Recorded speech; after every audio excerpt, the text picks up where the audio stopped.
It's Rugby Australia this week. His former boss is forced to apologise to officials at the Rugby World Cup, not for the on-field performance that ended a little sooner than they would have liked, but for the off-field performance within the Wallabies camp. Georgina Robinson, you were there following the team.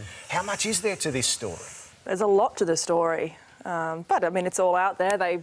The CEO and the Australian coach blued at an embassy function, which has to be one of the most embarrassing things I've ever written about. No, there was no media there. It took about 3 weeks to come out, which I think actually says a lot about how embarrassed everyone in the room was about it, that no one even, you know, took it further or spread it further. And the apology, look, I think the apology is hugely strategic. There was absolutely a problem with team management's conduct and decorum at the Rugby World Cup, but I don't think there was any sort of suggestion that the team, the players themselves were misbehaving or were poorly behaved, apart from being somewhat obnoxious in some media appearances and interviews. But that was the siege mentality. Checker at his best was a brilliant coach. Listen, but he was always but he was a prickly character. He's always been a prickly character. And when they're winning, you know, he took the Waratahs.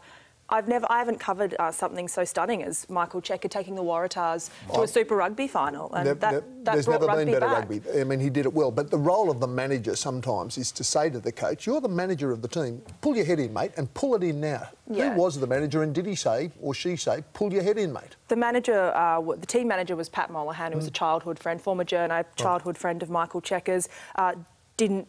Is not from the classic team management mould, and that is a really important role. They're the enforcer of standards. They're also often the CEO's, for want of a better word, spy. You know, they sort of keep an eye and a foot in both camps. There was a complete failure of team management there. But, you know, I think this goes back to December last year when the Rugby Australia board decided to keep Michael Checker on in the role.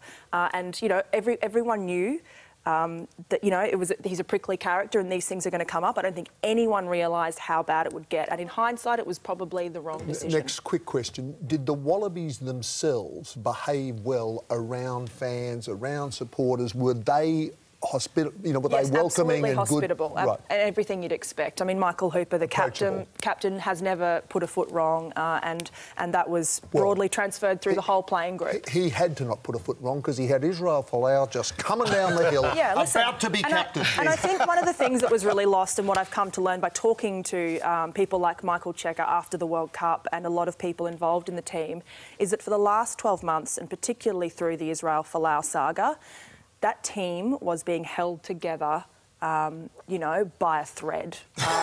The Israel Folau situation going up another notch this week. The claim has gone from 10 million to 14 million now, and one of the reasons cited behind that was that their performance at the World Cup would have been far superior if he was apparently involved. They would have been in a trophy-winning position under his possible captaincy. Was there ever any chance that Israel Folau was going to be captain? There is no chance Israel Folau was going to be captain of the Wallabies. He has never, across AFL, Rugby League and Rugby, never been a captain, never been a vice-captain. That was never going to happen.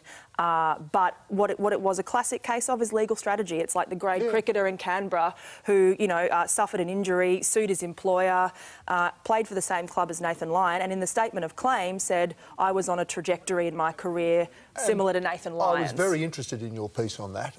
My question is, surely for a legal strategy to work, there has to be a shred, the tiniest shred of credibility, and that one, I mean, everything that Israel Folau has said in the last few months, his net share price has dropped and dropped and dropped, and that one, Australian rugby roared with laughter. Yeah, I mean, it's like saying if I was 6'6", I was served like Boris Becker, I was going to win Wimbledon. Singles. But